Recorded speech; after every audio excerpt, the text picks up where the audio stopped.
Good evening, everyone. A very warm welcome to all our dignitaries, respected professors, staff, students, donors, and guests.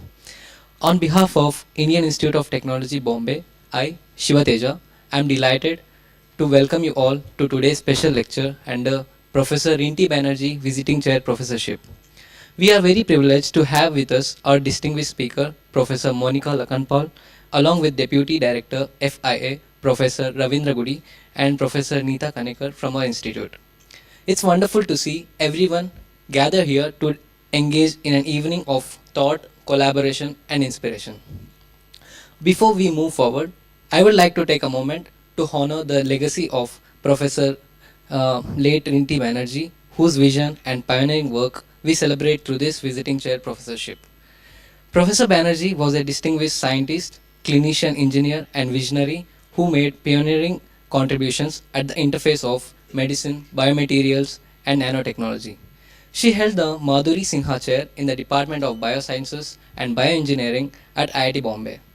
After completing her MBBS from BJ Medical College, Pune, and PhD in Biomedical Engineering from IIT Bombay, she pursued postdoctoral research at the University of California, San Francisco.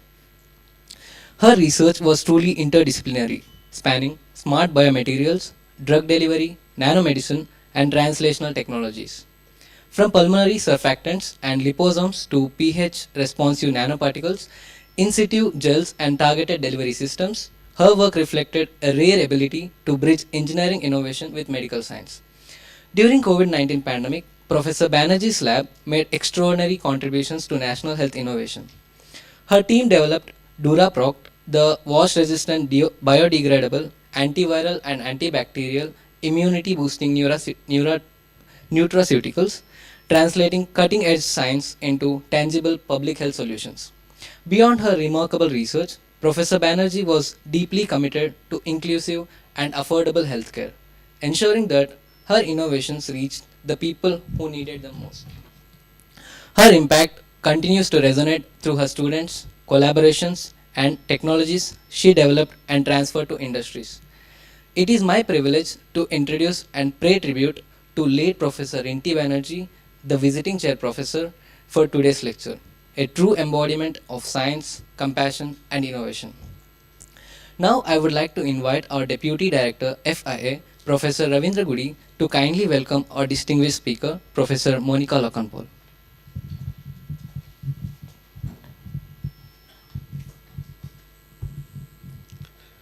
Thank you. Good evening, everyone, and welcome to this distinguished lecture under the aegis of the Rinti Banerjee Visiting Chair Professorship.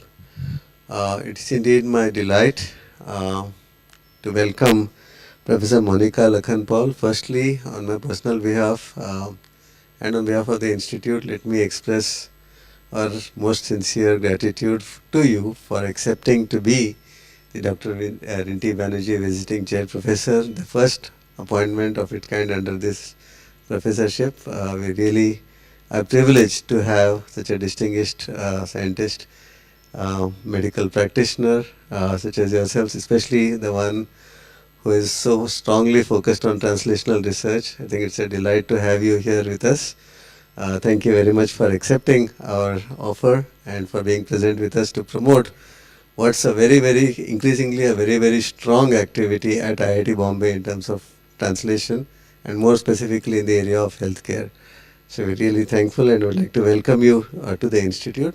Just by way of a formal introduction, let me say that Professor Monica Lakhanpaul is currently the Vice Provost for Southeast Asia at UCL, and she is a nationally and internationally recognized academician. She is a Professor of Integrated Community Child Health at the UCL Great Ormond Street Institute of Child Health.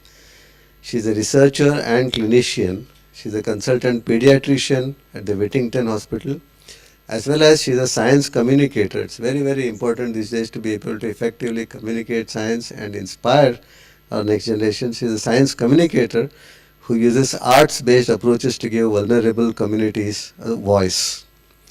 As part of her role as Vice Provost for the South Asia at UCL, She also promotes research, education and innovation while also performing an ambassadorial role to further collaboration. Her work takes a cross-sectoral approach encompassing health, environment and educational issues, and she works with communities to achieve the best outcomes. This is very important to, especially in the area of healthcare, to be able to do this working with communities, because that's where we do need to understand and address problems.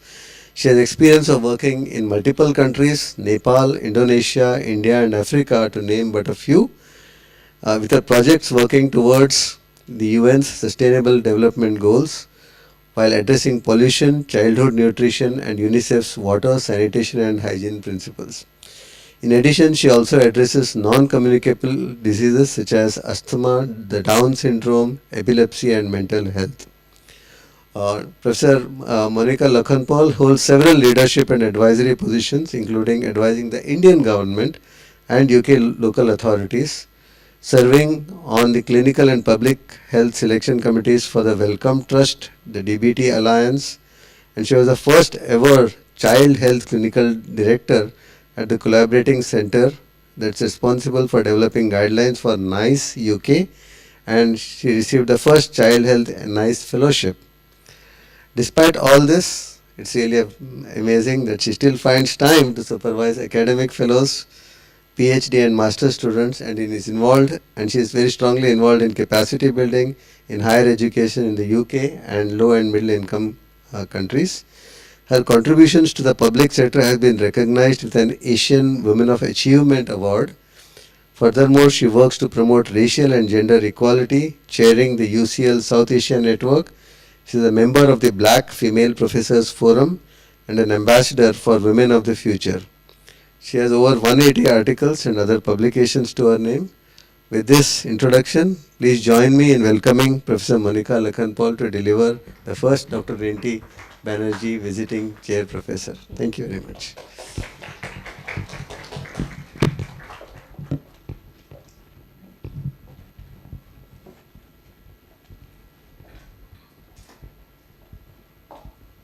Thank you so much for that very, very kind and warm introduction. It's an honour to have been invited here and to be given the honour of being the first visiting professorship for Rinti Banerjee. I know she has a legacy that I have to follow, and I will do my best to take her work forward in different ways possible. We obviously are two different people, but we have a lot that aligns us: our passion for innovation, our passion for the community, and our passion for making a difference in the world. And so I do hope that I can do justice to all the work that she has done before me. What I thought I'd do today, because it's my first presentation here, and what I really wanted to do was enable people to get to know me as a person, know where my drive comes from. Somebody asked me, actually, one of the students asked me the other day, so how did you decide to do what you did? And I thought, I'll tell the story of where my work started and where my work took me through to. And of course, I'm now going to be part of your family, so I'll keep coming back. And there's numerous topics I could talk on, and I could show you data, and we could do that at other workshops, we can do that at other lectures. But I didn't want to do that today. I wanted to give you a broad view of what I do, and then we can have further discussions and presentations based on that. So a little bit of a story. So this presentation is dedicated to my parents and Professor Rinti Banerjee. To my parents, because I don't think they would have ever thought when they left India. My father was from a village in Punjab in the Suwa, and my mum, a migrant from Pakistan with the partition, came over to India. And as many of our stories start, travelled to England to make a life for themselves, and then I was born. They would have never thought, having very little money from a village in India, that I would be standing here first as a professor at University College London, as a female professor, a South Asian professor, and secondly, here at the esteemed IIT Bombay. So it's a great honour for my parents that they would have been proud to see me here. Unfortunately, my father has passed away, so he can't, but my mother will be very pleased to see me here. So thank you for that opportunity to give back to my parents as well. So this is where it all began, and yes, that's me with the curly hair at the bottom in a village in India. And even as a child, my mother and my grandmother lived within an extended family. So I knew the importance of intergenerational care and nurturing that was there. I also, as you can see, had very hands-on treatment of my headlights there. No innovation there on how to get rid of headlights, and it still hasn't improved after so many years, I can tell you. But that's where the inquisitive started. I was a very inquisitive child. I was in a village, the toilets were there, I went out in the fields to the toilets, wondering how do I balance, really? What goes on here? How do you balance? How do you go to the toilet? And that's taken me through the years to work with engineers on sanitation solutions. We had a water pump, we used to go and get the water with a water pump. And again, how do you carry, if you're a small person, all of that water? And so now I work with my colleagues in UCL, in environment, to try and think of solutions for that. At the bottom you can see a dance, that's not me dancing, I wish it was. But the arts was also extremely important to me as a child as well. I wanted to live with the arts. I came back to India very regularly actually to learn Indian music, Bharatanatyam, dancing, singing, everything you can name, and English music as well. So that blend of that knowledge exchange was something there. But as traditional parents say, doing that was not going to make me an income. At that moment in time, being a migrant in the UK. And therefore, I became a doctor of children, because that was always my passion, was to make a difference to children who are going to become the adults of our future. It's important to think of the population that we live within in society and ensure that they can be adults of tomorrow. But as a clinician, as a doctor, I was in a place in the UK where you could have both. And we were very lucky to be able to have MBBS as a doctor, but also be able to have a pathway of being a scientist as well. So it enabled me to do my research, and now I can have both. I'm 70% a researcher as a professor at UCL, and 30% I still do my clinical practice, which keeps me grounded. So where did my study start? And you'll see there's a story to this, where the research starts and where it finishes. Inquisitivity, what's it like on the wards? And this is why it's so important that you have doctors who also work with researchers as well. The work started with being on ward rounds, and that's where the questions began. So where is that question? Where does that question begin? But the question was because I was treating children with pneumonia. I'm wondering, why are we giving a drip to this child rather than giving them oral medication? It's very hard to get venflons in little babies. Does it matter? Is there any proof that this matters? And the study showed that actually oral medication was just as good as IV medication. And then we did a study from that on oral steroids. If you have asthma, you'll have the inhalers that deliver medication. And we also have oral steroids by mouth as well. And we're giving all of this medicine to children with viral wheeze, not with asthma, but with young ones with viral wheeze. One consultant would do one thing, one consultant would do another thing. Variation in practice, but why? So again, a question from real life studies, real life patients on what was really going on here, which basically led us to find out that we didn't need to be giving all of this medication to children. A placebo was just as good for these children. So why were we wasting money, energy, time, and that the practice was not consistent with what needed to be done? And this was another trial that we did, which was the most recent trial that I've done, and this is the biggest trial in the world on vitamin B12, supplementation in children. And this is a study based in India and also based in Nepal. And we were looking at the impact of vitamin B12 supplementation to pregnant mothers and the brain development in children afterwards. And again, there's a lot of data. I can do a whole talk on just that study. And we were one of the studies that continued through COVID, because DBT and the MRC felt it was such an important study and that we were delivering the outcomes we needed to through the collaboration with the clinicians in the hospitals and through the scientists as well, that we continued through COVID to deliver this study. But as I said, I could stand here and tell you all about this study in a future. It was for how many years? How many years was the study done ago? Especially the children's development. So the children were, we followed them up to age 1 year. We did go for funding, for further funding, but we didn't we didn't receive the funding. So that study is there, ready to go. We have the cohort of children, and we'd love to be able to follow them up. And we have access to the whole cohort of children still there. All of this research, though, says to us that a lot of what we do is we do research, we publish papers, and often it's never used. And that's a real life problem. So 85% in this study showed, and this hasn't changed since 2009, it's got better now that we look at impact more. 85% of investment in medical research has been wasted with the wrong questions being asked and a lack of impact on clinical practice. And there was a real move then in the UK to say, we don't want you to just publish in high impact journals. If nobody's going to use your research, you can have as many outcomes, you can have as many startups as you want, but if nobody's going to bother using what you've done, what is the point? So our metrics now are impact metrics, and does the research get published to have impact, not just how many papers you write, and not just which journal you write in. So that took me to a world of co-creation, and that's really what's at my heart, is how do you co-create solutions with the communities, with the public, with scientists, with clinicians. That in itself, I can tell you, is a science itself. There is a way of getting people on board. There is a way of networking with people. There's a way of changing human behaviors so that people want to take part in the work that you're doing.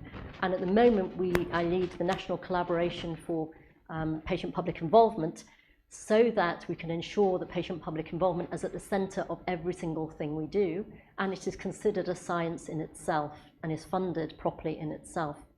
But yes, I also became a science communicator because, to me, it was important to share what we're doing with the world and disseminate it appropriately, and that itself is also a science. How do we, and we have the responsibility to do that, share what we're finding with other people and not just leave it on a shelf in your room? So public, patients, community became a very important part of my work. So we talk about bottom up and top down. Well, actually, we were lucky in the fact that the government at that time said this is really important. We have to connect with communities. It's mandatory that you do this. You have to do it. So we had the pressure from above to do it, and I think that was really, really important. So we built a strategy called Involve, which was how do you involve patient and public in every research project you do? What's the ethical way of doing it, and a way of also supporting people to take part. So we wanted to ensure that there was a drive towards evidence-based and community-centred practice. Social connections underpin good health, we knew that, but we wanted to work in a way of what we call participatory research, which means that it's not a consultation, but it actually is true participation, where the power doesn't lie just with the academics, but the power also lies with the community. And we wanted to ensure that our ecosystem around us, we use local assets. What were the good things that people could do that they could bring to the table for the work that we were doing as well? Sorry. Yes, no, please. No decision about me without me. Yes, no decision about me without me.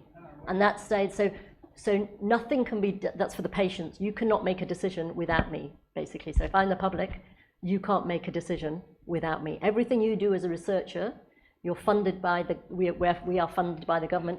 We have to make research decisions with the people. So that became a big logo for us. No decision about me without me.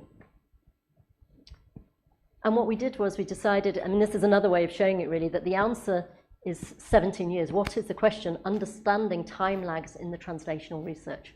So we've talked about the importance of translational research, but what do we actually mean? Do we actually mean the time from innovation or the idea to getting it all the way into practice, which means that whole cycle, every single step of that cycle, and it takes 17 years, or probably a lot more than that as well, which means that the public, well, for children, they'll be adults by the time that it even gets to them.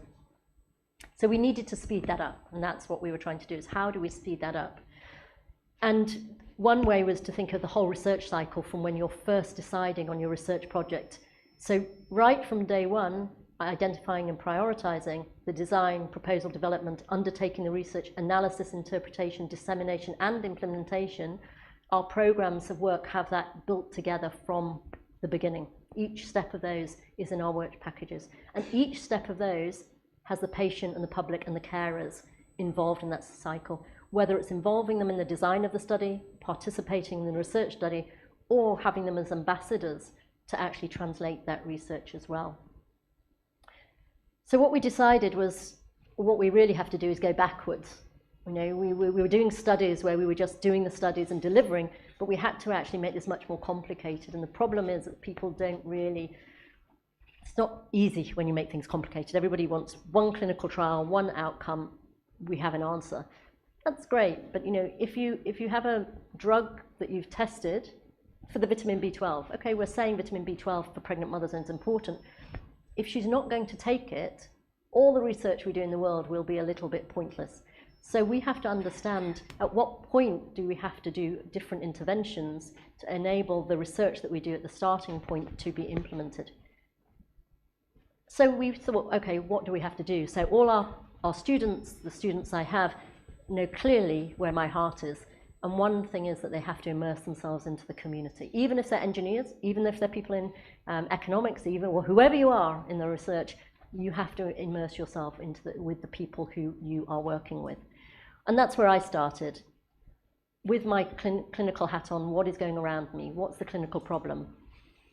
I had my own son who had whooping cough and nearly passed away at 6 months old, and I looked after him at home and thought, I'm a doctor. I'm having to juggle his tube feeding, his monitoring, his devices, making sure he is still alive after, you know, when he's asleep, his coughing. What does a parent do who doesn't have that expertise? What technology could help to support looking after your child at home and ensuring that they're safe? But we also immersed ourselves in the schools. You know, children have great ideas, they're the best, and they question you, and they really question you. And so we came, this is a picture from Jaipur, and we were looking at the rivers, we were looking at the dye factories, and it just came to us, well, all of these dye factories must have chemicals in them. And where is the water going, and how is it reaching the children? So we actually went out, we followed the pathway of the water, and we actually analysed the water. And now hopefully we'll take that forward with some master's projects as well. So if anybody's interested, please come our way. But the other picture at the bottom is keep your eyes around you. People are the best innovators, not us. People are the best innovators. So this person was, you know, whether using her wheelchair to take the pizzas. And it's a great way. It's, you know, identifying different innovations to be used in different ways for the needs of the person who's utilising them. But one thing we'd say very strongly is we are in a very privileged position. We are academics, we are sitting in buildings, we expect people to come to us for a lot of the research. We wanted, this is a few years ago, it's more common now, it wasn't common 10 years ago, and we were, well, 15 years ago, we wanted to break the mold. And what we did was we said, people, when we're doing research, people have to not think of us as researchers. They have to not be scared of us, they need to feel safe. So we need to go in their spaces, and we need to be asking them questions in their spaces. And we would go and go to play centres, and we would enable the children to play in the play centres, and we'd enable the parents to actually come with us and talk to us and question us, and that's how we got the questions and the research done as well. So how can you be flexible in your approach? And asking the questions was very important, because what we were trying to do is we were trying to create safety netting for families who had a child with an acute illness. So they come to hospital, they go home, but how do they know when to come back? And I've just talked about the technology of looking after children at home. But we had to ask the families, what did they want? People were starting to develop apps, they were starting to develop, we had multiple pieces of paper with leaflets of written material that nobody was using. So what should we be doing? So these are the questions that we had to ask. Resources should be basic, simple, and contain simple symbols. Sometimes we overcomplicate our innovations. People still wanted face-to-face education. They still wanted digital media. So don't always presume that digital will take over and face-to-face will disappear. They preferred it audio and visual, and this was particularly preferred for people with low literacy. And internet-based, phone-based, you had to be able to have everything to access for different audiences. And as we know, a picture is equal to 1,000 words. So again, nowadays it's more common to use videos, it's much more easy to use. But this again was about 15, or maybe longer, 15 years ago, where we created a platform for health professionals to teach them about sick children and how to manage them using videos that had been taken and they could watch. So rather than words and writing books, they could actually visually learn about the patients. And this is currently being mirrored for families as well, so that they will have an app where they can recognize the sick child as well. But coming back to prioritization workshops, that's what we now do. You know, what are the problems that communities want to see? And what they wanted to see in the UK, and why this is interesting between UK and India, is because we have a large South Asian population in the UK. At the moment, our technology doesn't always work for the South Asian communities, and actually there's a lot of learning that we need to be doing with colleagues in India to know how to apply technology to the populations we have there. We also knew that actually their priorities may be different than our priorities as professionals and researchers. So alternative medicine, you know, yoga, meditation, homeopathic medicine, people are still traveling between England and UK. And alternative medicine is something that actually scares a lot of Western doctors. And actually, we need to do more research, we need to do more collaborative working together to understand how to have a communication about that. Mental health, I'm sure everybody understands mental health is a huge issue at the moment. And the South Asian communities in the UK were saying this was very, very high on their list of areas that they wanted us to do more with and work on. Blood and organ donation, people still find that tricky, still find it very difficult to do. And so there's a whole communication challenge there about how do we encourage people to give blood and organ donation. And obesity, well, we all know we've got a huge issue around obesity, and it's a huge program of work from genomics to diet, to implementation, to technology, to vaccinations now as well. But interestingly, healthcare professionals didn't see a lot of that. They were interested in vitamin D, they were interested in the problem with rickets that we were seeing in the UK, and they were interested in the diabetes rather than the obesity. So we had a mismatch which was going on. Just have a question. Yeah, please. Previous one. Previous No, one. sorry. See, male, female, you know, switched only in the case of Indians. Is there any reason? Oh, this isn't our study. This is somebody else's study. Oh, okay. Yeah. This is the bank. So we split it with Bangladeshi population, Indian, Chinese, and the Bangladeshi and Pakistani have an even higher challenge. In all the cases, reddish to The males, yellow, except in the yeah, it's the other way around. It's the other way around. I can do another talk on that with all the details for you. And when we're thinking of digital platforms and what we can do around vitamin D as well, which is another problem throughout the whole world, we knew language barriers is one thing that actually is a big challenge about accessing healthcare. And that's something AI language models that you're working on here will be very, very important for. Community safety, people didn't feel safe in their community, so they wouldn't go out into the sunlight because they didn't feel safe. There was demands on technology and people were sitting in the homes, not going outside, and therefore not being exposed to the sun as well. So we have a big problem with vitamin D. Yeah. Socially. So the population was mainly Somali population in the study, and socially they didn't want to go out and walk outside in the environment. We've done another study about urban mobility as well, and there's a real shift in people, even in Brazil, in the UK, elsewhere, where less and less people are wanting to go outside because they're feeling less safe, so they're spending more time indoors. Yes. In the UK. Yeah. That study was the UK. It was the UK study. But we have done a separate study in Brazil, which has the same problem of children, particularly in high-rise buildings, not going outside. So you have the same problem. So we have a number of different studies. We have one which is children in what we call temporary accommodation, hotels, migrants in government accommodation, who don't feel safe to go out, and in very small hotel rooms where there's no sunlight, getting very big problems with vitamin D. We have people through choice not wanting to go out because they don't feel safe. And then in Brazil, what's happening again is people have moved from favelas into high-rise buildings. They're being relocated, and through the relocation process, they're now not leaving their homes, and we're seeing children who are anxious, health problems, not socializing, and major anxiety as well. And this study again shows you this is a particular study on South Asians in the UK. And the reason for that is that we have a high number of children who actually go to the emergency department with asthma in the UK. More South Asians than non-South Asians. That's not because the illness is worse. That's because there are all of those factors that are affecting the whole pathway. So what we do is we have something called the candidacy framework, which is where on that pathway is there a problem. Medical people may say at the top there, you can see the medical people saying, it's because they can't speak the language, there are language barriers. The families are saying that's not it. We can't get a diagnosis. So when we go, asthma is one of those things, like what is it? You can't have just a test and say you've got asthma. We don't get a diagnosis. We don't know if our child has it or not has it.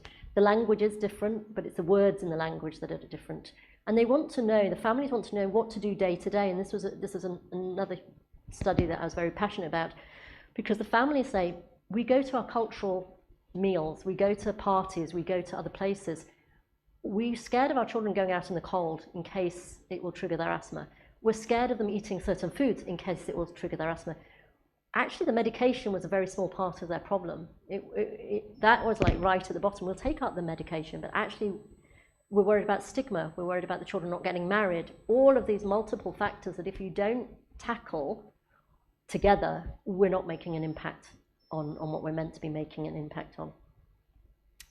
So this is what all our work does, and it scares some people off and it doesn't scare some people off. But what we do is we create a whole conceptual framework. So as I said, we unravel the problem.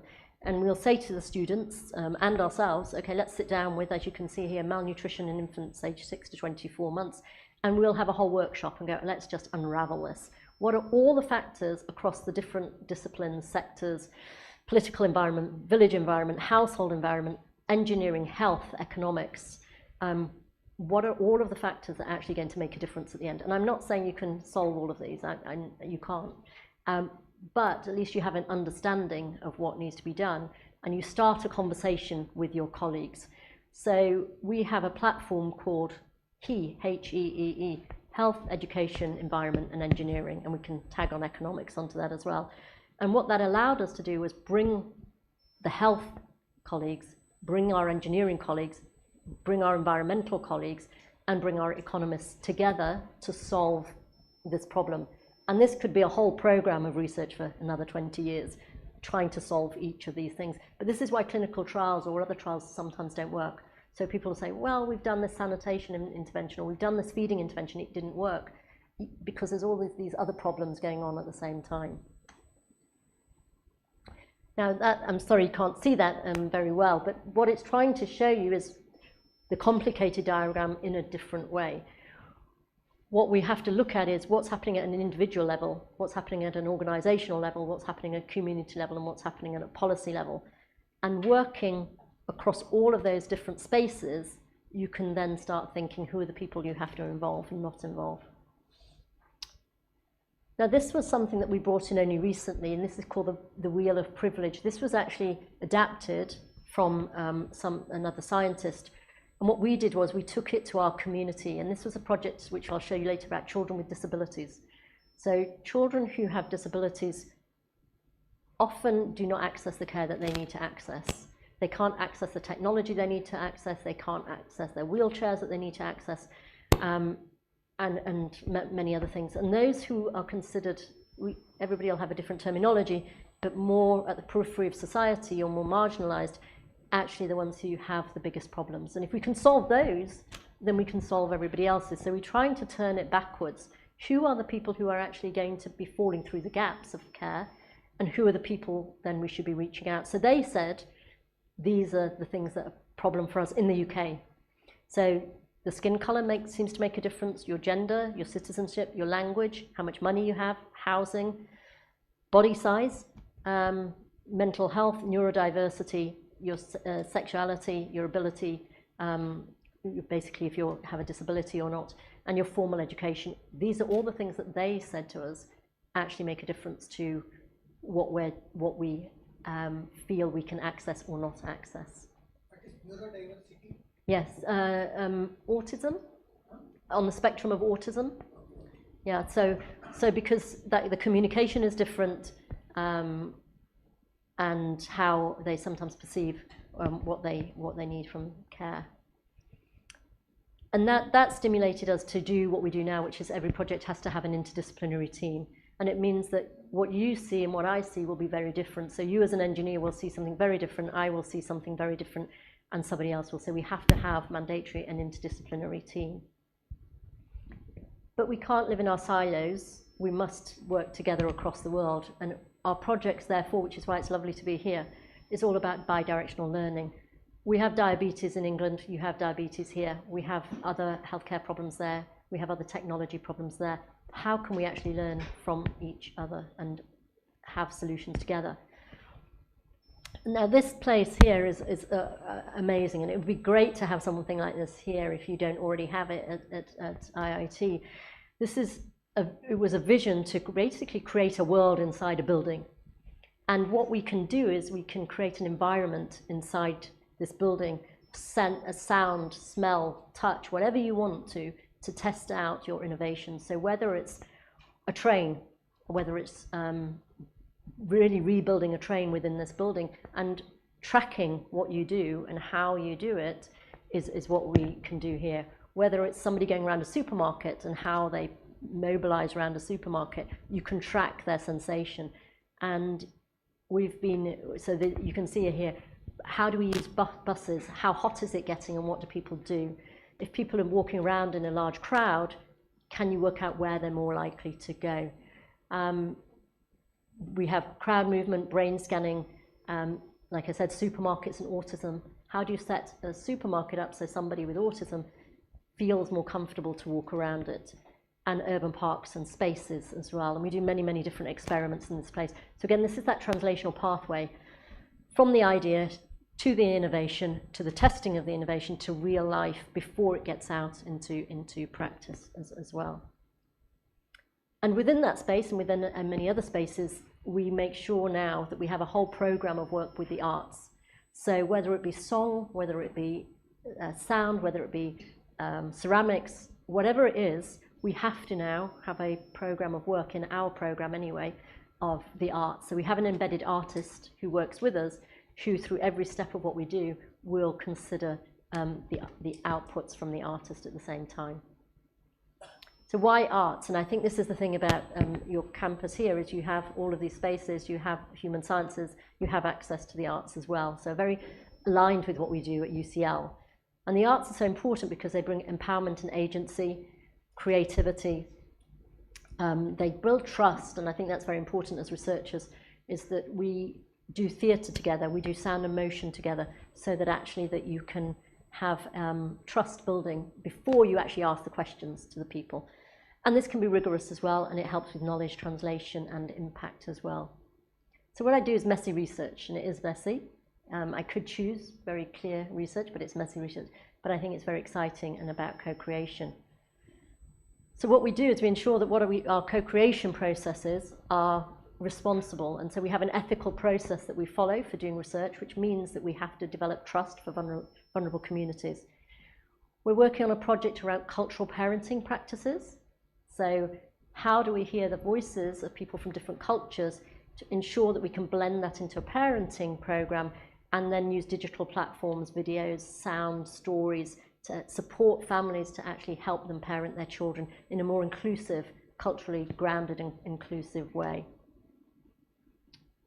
And in this project with migrants, we used theatre as a way to address trauma that they may have been through. So actually doing research and asking research questions can be very, very traumatic to people. And we mustn't underestimate the trauma that we actually produce by doing research. And by using movement and music, you can place people in a space where you can talk to them, get them to express their future, and then the researchers go in. So you're preparing them before you go in and then do the research. So this has been it's a recent methodology we brought in, but it's now going to be part of our research journey. So we keep trying, we keep testing, we see what works. And this allows us to have a strength-based approach to research rather than a deficit model. We're not going out there and saying, you are participants, you give us the information, but we want to ensure that we foster a building of trust and a strengths-based approach in everything we do. That's important because you then get a reputation of being an ethical, responsible research community who places communities at the centre of what we're doing. And trauma-informed, I'm presuming everybody's using trauma-informed approaches here, but it's becoming a very, very important part of what we do. And for some people it becomes a tick box exercise, but actually it's got to be more than that. It has to be something that we really believe in. And we also have to consider that cultural and linguistic sensitivity, because sometimes the words that we use as researchers is very different than what people hear. And again, AI and language models will help us out. So just putting this project forward for people to think about, this was a project that we now have a whole program around. You saw the complex conceptual model that we gave. We actually spent 3 years on this study in the tribal communities in Banswara in Rajasthan. And this is a project that anybody at IIT could start sitting down and moving forward with PhD projects, master's projects, innovation, technology. We've done the hard work. No, we haven't done that. I mean, of course, all the hard work's to do as well. But we've done the primary work, which is what needs to be done. Now we need to start doing the other parts as well. And what we did here was, as you can see, I was out there asking the questions one-to-one with the community. We then trained. We did 2 bits of training. We trained community members to be co-researchers. So they became the researchers, and they also became the champions. So we had 2 things going on here. The community champions, which if you work in a third sector organisation are used to community champions, but they would be our advocates. They would go and engage with the community, build the trust before we went there. But in addition to that, we identified some wonderful, talented individuals who we then trained with how to interview people, how to do this well, who then became an integral part of our whole team. And this is really what we came, this is where we are now. I have a few other complicated slides that I could show you, but basically what we found is we need to be doing better supplementary nutrition, growth monitoring. How do you do that in the villages? Safe drinking water, toilet constructions. And we have a whole host of interventions now that we could actually sit with our engineers and our innovation designers to say, okay, how are we going to do this to actually make a total difference to the whole community and the whole village. The children love it because they start to do skits as well. And as you can see, this again shows how they own the research. And I think that's really important. They own the research, they own the outcomes. It's their project and we're facilitating it. And they have the solutions. So toilets, it was like, we don't use the toilets because we get them built, it's wonderful, but we can't maintain them. And that's one of the problems with the maintenance. Cooking stoves, we did a project on cooking stoves. And we're like, you're not using the cooking stoves. You get these LPG cooking stoves. Why are you not using them? Because actually the unintended consequence is that we can't go out with for the women, out into the fields to pick the wood, which means we don't have space to talk to the other women. Because now we're at home and we're cooking, we don't have a community anymore. And grandmother who's cooking doesn't want to stand all day. She hasn't got the muscular structure to be able to stand all day. So she needs to sit on the floor and cook on the wood. And it's only by doing those one-to-one conversations, you're okay, so the engineers are creating this, the community is saying this, somehow something has got to come together, otherwise we're not having an impact on the community. So that's where I come in. The engineers love or don't love me, because I will be the one who's constantly questioning them. Have you thought of behavioural side? Have you thought of this? Have you thought of that? So it's good to always have that questioning going on. And what we did with all of that information was it couldn't sit on a shelf. So we had a beautiful exhibition which was in COVID online, with pictures and drawings from the community. We had a panel discussion about the research, and then we had policy recommendations that we could then take back as well. But as I say, this is the beginning of another probably 5 to 10 years of work if we wanted to do it properly. And from that we learned that there were feeding practice issues in India which actually mirrored some of the things that we were doing in the UK. And we have a South Asian community in the UK whose children were also struggling with optimal nutrition. We're having children with obesity, diabetes at the age of 10, highest obesity rates, highest diabetes rates in adults, and you need to start early. We needed to start at the children. So what could we learn from what we'd learned in India to apply to the South Asian community in the UK? So what we did was we worked in a similar methodology. You'll see that now over the years we've built up a methodology, we've tested it, refined it, and we had a similar methodology of working with community members, because only community members could get the answers from the community. They're not going to tell me. Nobody's going to tell me. I really don't give my food this because she's a doctor. I really give them sweets at night before they go to bed because the child's very happy. I really put sugar in the child's milk because I think that's the right thing to do. They're not going to tell me that. So we did a whole community project with community members to actually find out what the problems were with the feeding that was going on. And then we trained our community members to be the researchers again, and we used what we call a participatory action learning cycle, which we actually adapted from the India version of that, which one of my colleagues actually did a lot of work in Dharavri on the participatory action learning cycle here as well in the area there. And this approach has shown to be effective. It's shown a reduction in maternal mortality by 49%, reduction in neonatal mortality as well by 33%, and the World Health Organization have taken this on as well. It's a very good way for community to come up with their own solutions of what they need. And through that project, what we came up with is a toolkit. And these include recipes that the community developed themselves, but then we worked with our dietitians to ensure they were healthy recipes. Community maps, so GS mapping, so that the community could identify where they needed to access to get the food that they needed, where the spaces were for them to play with their child, when they felt scared, how they could navigate. So it wasn't just about food, it was about movement, it was about care practices, about sleeping. It was, again, an integrated approach. Videos on how to feed their children, and data collection tools as well, and planning tools. So all of these were to create a digital intervention. And again, many of our projects sort of got stuck at COVID, unfortunately. But we had enough evidence from clinical trials to show this was an effective way forward to now be able to scale it up and take it further. So Sprocket is something that I would love to, again, talk to other people about. Sprocket is a study which again shows 4 very powerful women, just to say, leading this wonderful project who are from different disciplines, health, operational research, and also health systems research. And we have our colleague who's an engineer as well, working with a much bigger team as well. What we've been doing is we're creating an innovation hub. And this is particularly an innovation hub around children with disabilities and their families. It's a program of work where we will be working across all disciplines, identifying the problem, as we've shown, with the pillar of community research, the pillar of policy research, the pillar of operational research, and actually what's the pathway of these children, and working with our engineers as well to look at what the innovations are. And there'll be a bi-directional way of working together across all of the different disciplines that we've identified as being important. It's going to be a whole North London approach, and then reaching out to other places in the UK.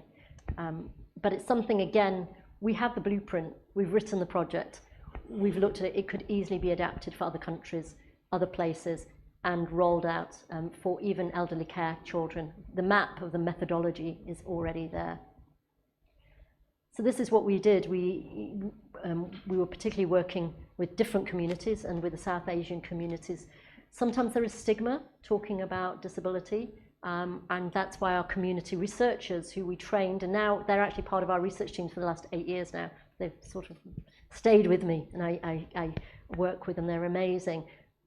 But I'm always there with them, but they're actually fronting the discussion so that people feel safe in those discussions. We work with our animation team, so media, science communication, hugely important because words don't say the same as an animation does. And we use these videos. I'll show you one video that our animation team worked collaboratively. We gave the data that we had and we asked them to translate the data into an animation so that we could show this to professionals, researchers, and policymakers. Can I? Oh.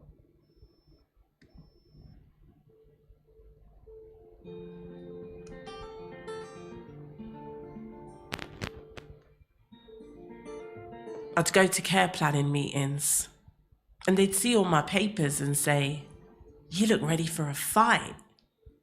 I think they'd label me an angry mum, which made it easier to tell me they can't help because someone else should be, even though I've just come from them and we've been going back and forth for 5 years. It makes it easier to send me home, and once I'm out the room, to forget who I am. But honestly, why is it a fight? If you are thinking about me, you're not thinking about my daughter, and I'm too exhausted to fight. I'm not an angry mum. I'm just a parent. But I've done the reading, and I know what she's entitled to. So shouldn't someone be helping me with those things so that I can concentrate on her? Eventually I broke down. I said, I don't care what you can't do. It's not about what I want. It's about what she needs. So just tell me what you can do for her.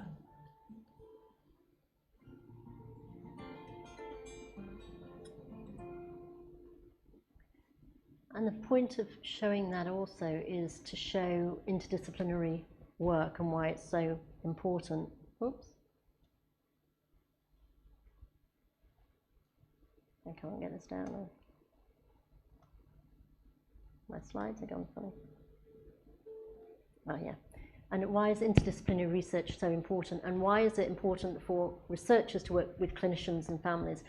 Because that really demonstrates why we as academics, engineers, scientists, innovators, whichever discipline we come from, need to hear their stories to know what the problem is that we're trying to solve. With our systems researchers, we also found this is fragmented care. For one child, this is their ecosystem that they're living within. And it's at all of those points we have to be bringing the care forward, which means that if we were working with AI more effectively now that we can do that, there must be ways to make this more streamlined.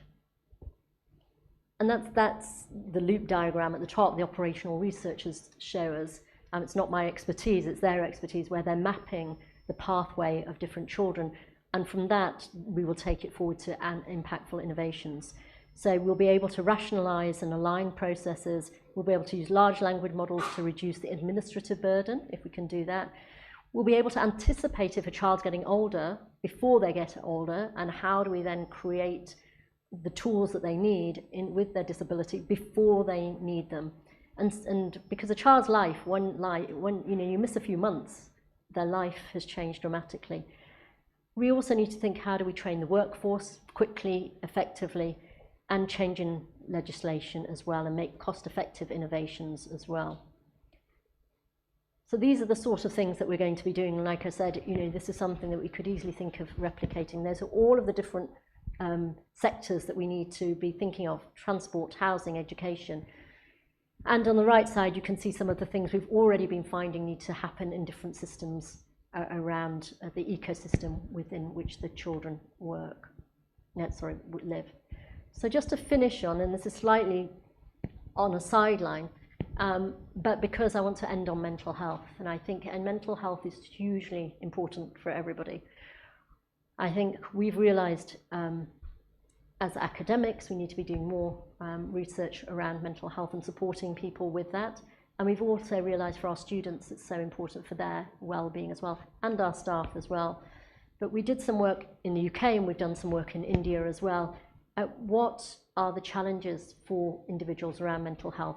Where is the challenge around stigma, and a huge amount of stigma around talking about mental health, and how do we actually think of that in a different way? So we went actually in Pune, went out into Pune, we did this project, and we did another one in South India called Me Help, which was understanding from the ground up what the challenges were around mental health. And it's another example of how we use theatre as a way of reducing the challenges around the conversations. And I just end really by showing you this little video of what we did with the theatre to help people with the understanding. Oops.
that hopefully gives you an idea of the translation from research to data to the arts. And so, just a summary really, this is why I think co-creation is so important. I think it has to be that heart of everything. Ideally, it'd be great to have an innovation hub with a co-creation hub, where you have all of these disciplines working together, a space where people can actually think together, come up with solutions and translate and have the impact. We want to make sure that we don't unintentionally traumatize people. We want to be ethical in what we do, and we need to ensure that we work together in an ethical way with our communities. So our co-creation principles are inclusivity, I can never say that word, reciprocity, transparency, respect, flexibility, and equity. And so we always work to those principles alongside our research programs as well. And this is where we are at with our whole co-designing intervention process, an 8-step process.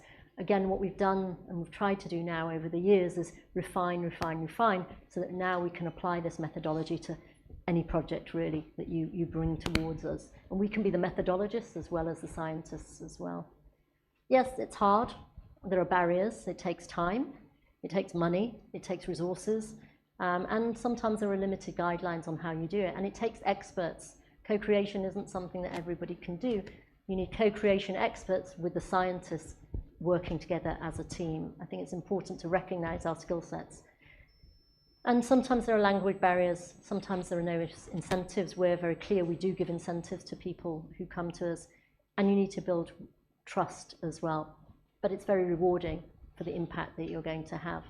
So I'll just leave you with this final saying really from Nelson Mandela. I think, my passion is children.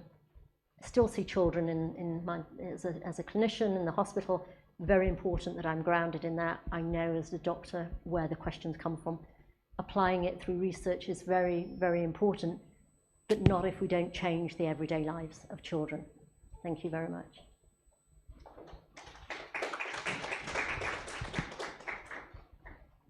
If there are any questions, I'm happy to ask them. I mean, I can return to talk about each individual project if there's an interest in individual data and projects.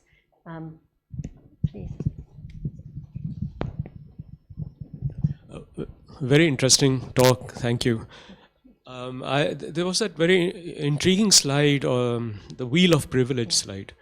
I was wondering, in regard to that, with migrant families, do you find a difference in the amount of, let's say, disprivilege that they feel, depending on whether they're first generation or second generation, and so forth? So we're doing a project at the moment with migrant families, and of course the migrants who are asylum seekers, refugees, are probably the most marginalized out of everybody, because of course they have finance problems, plus there's a whole network of support that's not there. Obviously the ones who are assimilated more, second generation, it's better for, but it hasn't gone away. Yes, I was wondering, in fact, the reason I was asking was I was wondering whether even with second generation immigrants, those that remain closeted in their communities, whether the difficulties might be just as severe as for fresh migrants. Exactly, and so that's why a number of those projects, the NEON project, was not with with early migrants, it was with second generation migrants as well. Most of our projects, the asthma one as well, part of my whole research is with South Asians because of exactly that. We still have huge health problems. We still have problems that we're seeing here in India as well, the same problems. Stigma, understanding, other issues, poverty, still a high level of poverty in the UK, which is different. Not for all the migrants, but there's still a high level of poverty as well. So there is still an inequality in the health, which is why we are specifically having more cultural programs and tailored programs for those communities. I had another question, if I may, just on the anecdotal side. How is it that you circled in on these Rajasthan communities for your research and, well, not Punjab, for example? The truth is opportune. What's opportunistic? So we realized that we have to go where we have partners. Of course, this was a collaborative project between the UK and my colleagues in India. We worked with Save the Children. Save the Children there's no point in us doing a project where we're not going to get traction, where people don't want to participate. Save the Children had a program of work already in Rajasthan, and so for us to work with them as partnership was going to make it more effective than if we went where we didn't have any partners at all. Saying that, this project is just as important in any different part of the country, and the methodology is, but it was more, it's like anything in science, you tend to work with the people that you know, but it's not just that. The data, if we actually looked at the data at that time, the data did show us that the worst outcomes for children were also in this area. So it was also data driven. So one of our partners was in Jawaharlal Nehru University, and we actually analysed the data as well to say where should we actually be taking this project. So our funding body was the MRC, and they wanted it to be data driven, and that's why we also went to Rajasthan. Thank you.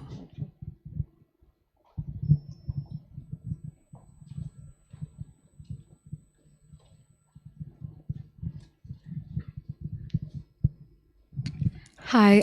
Firstly, the work you do is commendable. My question is driven mostly by curiosity. You have highlighted that most of the work you do is intersectional in nature. You collaborate with a lot of people from different professions, backgrounds, etc., in order to drive research methodologies that work on co-creation. I'm a human-centered designer myself, and I dabble with co-creation a lot. My question would be, given the nature of your intersectional team, what would your research synthesis or analysis process or journey look like? Because what I'm curious to know, because it's quite straightforward for a human-centered designer to execute set templates when it comes to analyzing the data that we've collected, but working with an intersectional team which has different methodologies to analyze data, what does that journey look like for you? It's a journey that we've been crafting for the last 20 years. I can tell you very honestly, if I stood up here 20 years ago, I had a battle on my hands. It's like people didn't understand what we were doing. Other researchers didn't understand what you're doing. And we're in a fortunate position now, interdisciplinary research has moved forward. What we then did was we had a few PhD students who we co-supervised. And we had a supervisor from one and a supervisor from another, and we started looking at how we could integrate the data and bring it together. And that's exactly what we do now. We have a workshop, we bring all the data, we have all the disciplines together, and together we will work through the data. So I work hand in hand, we're like twins, so I work hand in hand with somebody who's a professor of identity and culture. And I also have the third, we're like triplets actually, the other person who's the engineer. The engineer is very, very precise, very, very, very clear methodologically. Me, a bit all over the place methodologically. And then we have the psychology, who's again a lot of quantitative data. And you have to have people who believe in it. B, you have to have people who feel comfortable working without the boundaries of the methodology. But we're creating new methodology. And I think that's the key, is we are the ones who hopefully will be advancing that journey of interdisciplinary research by creating these new methodologies. It's interesting, publishing becomes tricky, because we had a reviewer recently, and it was when you've used social science theory in a public health project, and we said, isn't that the whole point of interdisciplinary research, that you use methodology from different places and you integrate it together? So we have to be at the forefront of doing that. And it's not easy, it's messy research. We're creating new methodologies, we're creating new ways of thinking, and we're brainstorming together. That's truly commendable, honestly. I have one more directed question. It's quite straightforward. The SPA rocket, I hope I'm pronouncing that correctly. Yeah. You did mention that you did do a study with your sample being placed in the UK. I was wondering if there are any implementations of that study in India as of right now. So if maybe I didn't describe the project properly. So we've had 18 months first of talking to the families. This is only in the UK, so not in India yet. Now that moves towards creating this innovation hub, which is the 5-year program of work, which will have all the different pillars around it, because we've done the formative, how to do the work, how not to do it, what's the methodology going to be, with all of these people across the different disciplines. So what I'm inviting people to think about is part of the funding for us to think about was, yes, this is being done in one country, but how can we learn from each other in other countries? So we're already looking at Rwanda, we're already going to be looking at Finland, where they do things in a different way. And now that we have this partnership with Australia as well, what we're looking forward towards is saying, okay, let's all work together. We don't have a partner yet in India, but we have this blueprint. It can be changed, adapted, refined for the context and the people, but we have a blueprint now. So come and work with us, and let's share knowledge and technology and innovations. We'll probably speed up the process to making a difference to the children if we did it together. Right, that just gives me clarity, because I just wanted to clear that off. Thank you so much. It's an early stage, but it's a good time to work as a partner because we can take the journey together.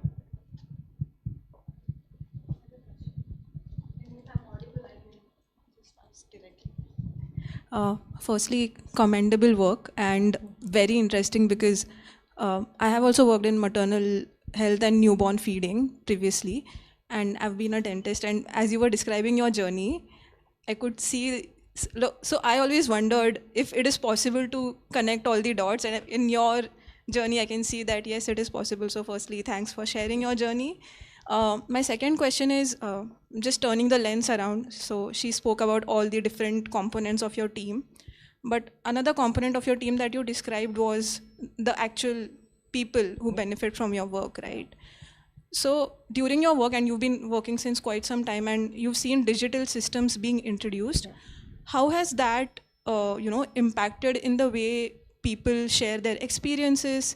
Has that made a difference? Has it been a hindrance, or has it been an enabler?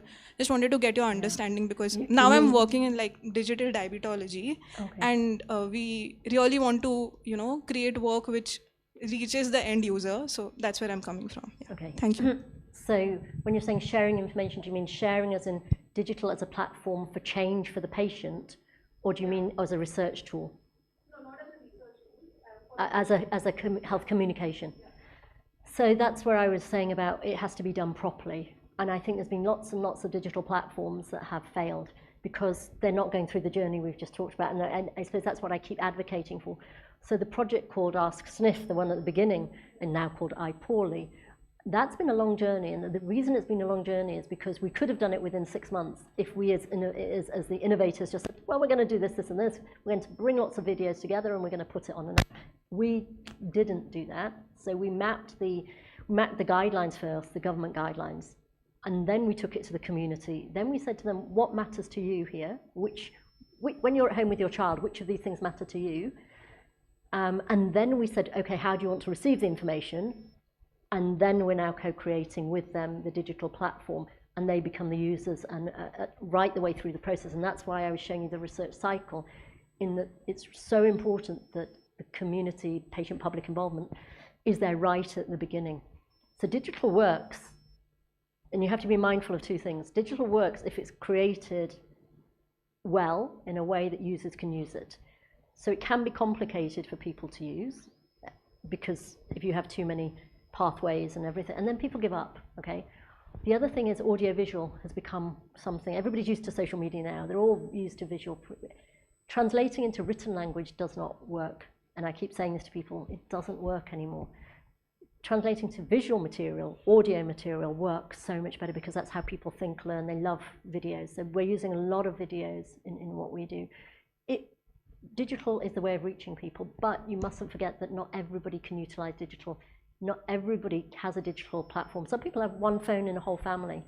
And the science behind what you're creating and the content and delivery has to be done with the behavioral scientists, I would say, and the community as well. Yeah, no problem at all. So I live with neurodivergence, both acquired and developmental. It's a dream for my associate of thinking. And I'm at a precipice at the moment. I'm working as a teacher, but trying to figure out what that next step is. And as much as I would love to be back in academia, academia is also extremely ableist on a good day. What are your recommendations? Do you have thoughts on how to navigate that as someone who lives with, I mean, just general chronic illnesses, disabilities, and so on and so forth? And that in India is, you know, one way of going about it. In other parts of the world, it's a whole other story. This is exciting, but also, I'm not so sure. Yeah, so I'm working in a complicated interdisciplinary way. It doesn't mean there isn't research going on that's not complicated and messy research.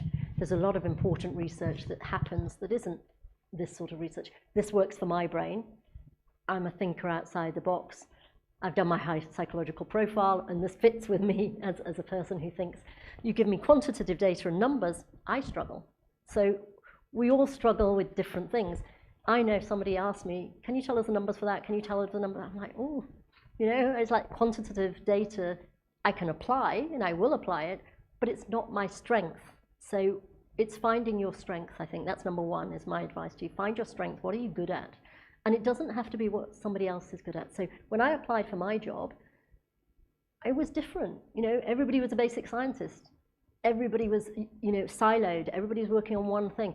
And I come to my interview and I'm like, if you want me, I'm going to be somebody who's a bit out of the box. I'm going to be somebody who's going to do things a little bit differently. It's going to be messy. Can you cope with that as an academic institution?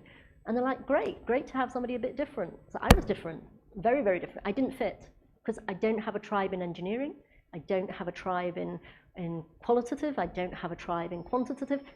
I don't fit anywhere, really.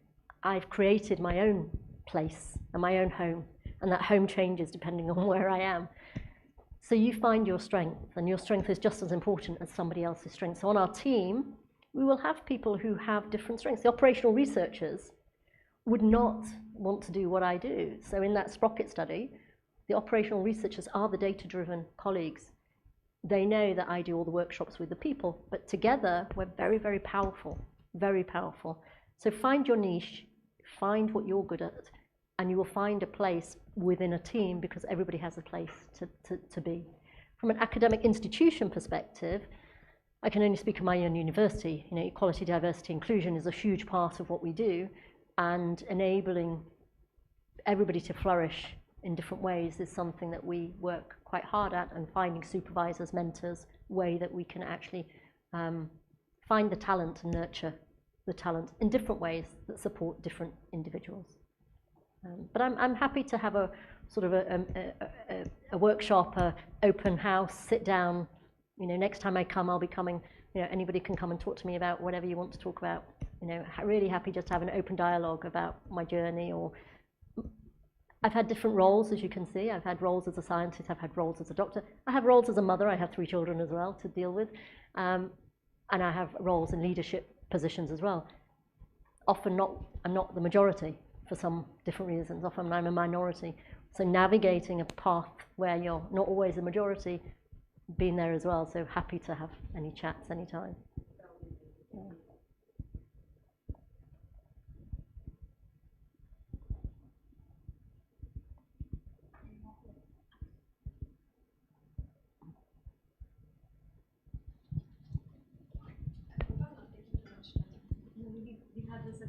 That's the last question, okay. So sorry about that.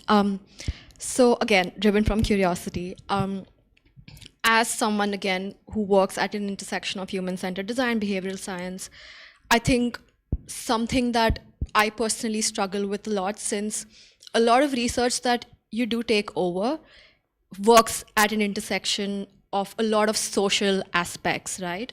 And when we're trying to judge behavioral change and we're trying to gauge the impact of our said innovation in terms of that behavioral change, I feel like every researcher has their own journey when it comes to setting the parameters for your impact metric.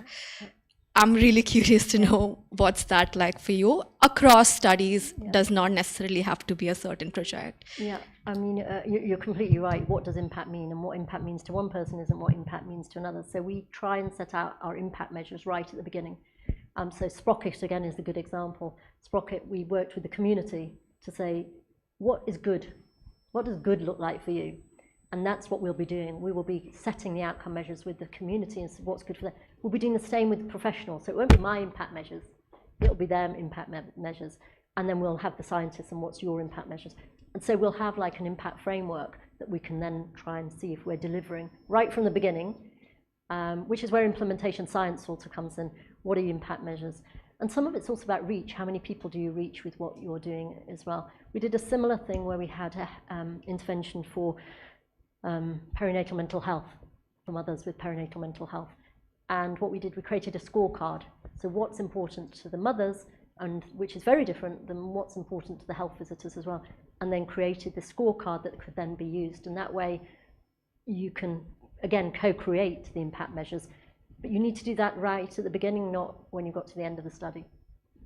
Thank you, that answers it.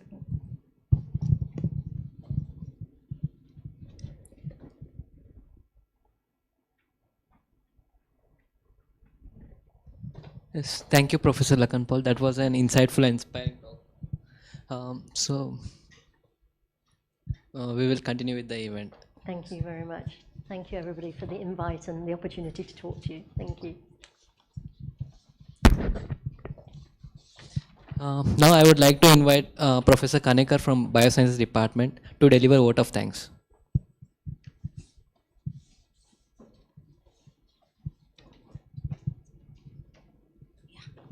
Thank you, Monica.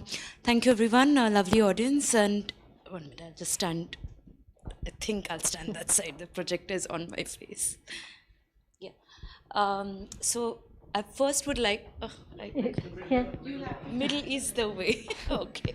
It's like on your eyes. All right. In giving thanks, first I'd like to, of course, acknowledge Rinti. She was a trailblazer in our department institute, and we truly miss her. And in that order, I'll first thank her family, her husband Bhagwati Prasad, Dr. Bhagwati Prasad, Koita family, and multiple other donors who have created this chair professorship to sort of honor her legacy. I'd like to thank the Institute and Dean ACR Office, Professor Ravindra Gudi and now Professor Pendra Bhandarkar and their lovely staff, Sneha and Namrata, who've helped organize this whole process. Our department head of Bioscience and Bioengineering, Professor Balaji, who was earlier here asking questions, and now Professor Shamik Sen, our current head, in hosting this as part of BSP. And thank you to Shiv Teja for, sort of hosting today's talk. Thanks to the audience, and finally, thanks to Monica. It was, I think, a very inspiring talk, her whole process, and, to be able to be that person who sees across things and can connect the dots. That's a unique skill and talent, and I think that the passion to do so much is just, as I'm getting to know her, it's just, I can't imagine how she handles so many things. That's my constant sort of awe. So yes, thank you for a lovely evening, and let's sort of thank her formally, more formally. Thank you so much. Yeah, thank you so much. Thank you. All right, Shiv Teja, back to you.